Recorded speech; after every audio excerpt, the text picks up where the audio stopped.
दोस्तों, आज मैं बनाऊंगी गट्टे की सब्ज़ी। इसके लिए मैंने लिया है 150 ग्राम बेसन। इसके बाद लेंगे हम इसमें 2 चम्मच रिफाइंड ऑयल, 1 चम्मच अजवाइन, चुटकी भर मीठा सोडा, 1 चम्मच नमक और 1 चम्मच लाल मिर्च पाउडर। इसको अच्छे से मसाले को अपने बेसन के साथ मिक्स कर लेंगे।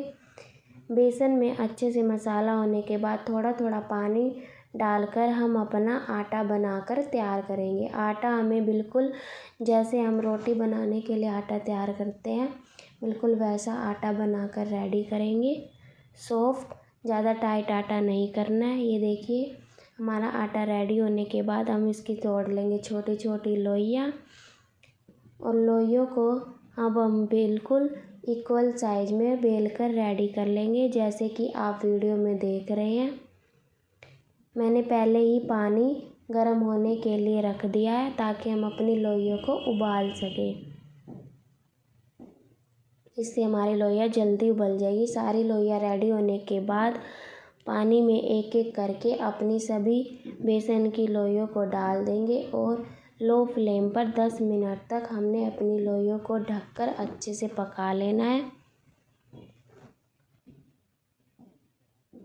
10 मिनट बाद हमारी लोइयों पर वाइट ऊपर जो परत दिख रही है वो आ गई है। इसका मतलब हमारी लोइयाँ बनकर रेडी हो चुकी है। अब हम इसको पानी में से सभी लोइयों को निकाल लेंगे और हम पानी को फेंकेंगे नहीं, ताकि जो हमारा सब्जी बनाते टाइम पानी यूज हो सके तरी बनाने के लिए।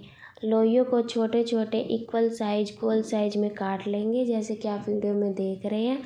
एक कढ़ाई में तेल लेंगे। तेल लेने के बाद उसमें डालेंगे 1 चम्मच जीरा, अदरक, टमाटर और प्याज का पिसा हुआ पेस्ट। अच्छे से अपने पेस्ट को तेल में भून लेंगे। उसके बाद ऐड करेंगे 1 चम्मच हल्दी पाउडर, 1 चम्मच लाल मिर्च पाउडर, नमक स्वाद अनुसार, आधा चम्मच धनिया पाउडर। मसाले को तेल छोड़ने तक अच्छे से पकने देंगे। इसके बाद हम अपनी सभी गट्टे को मसाले के साथ डालकर अच्छे से मिक्स करेंगे और इसको 2 मिनट तक पकने देंगे।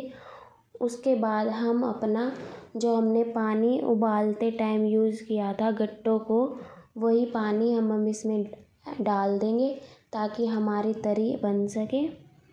और इसको ढक्कन लगाकर अपनी गट्टे की सब्ज़ी को 5 मिनट तक एक उबाला आने तक अच्छे से पकने देंगे, जैसे आप वीडियो में देख रहे हैं। ये देखिए हमारी गट्टे की सब्ज़ी बनकर रेडी हो चुकी है। इसे गरम गरम रोटी के साथ सर्व करें।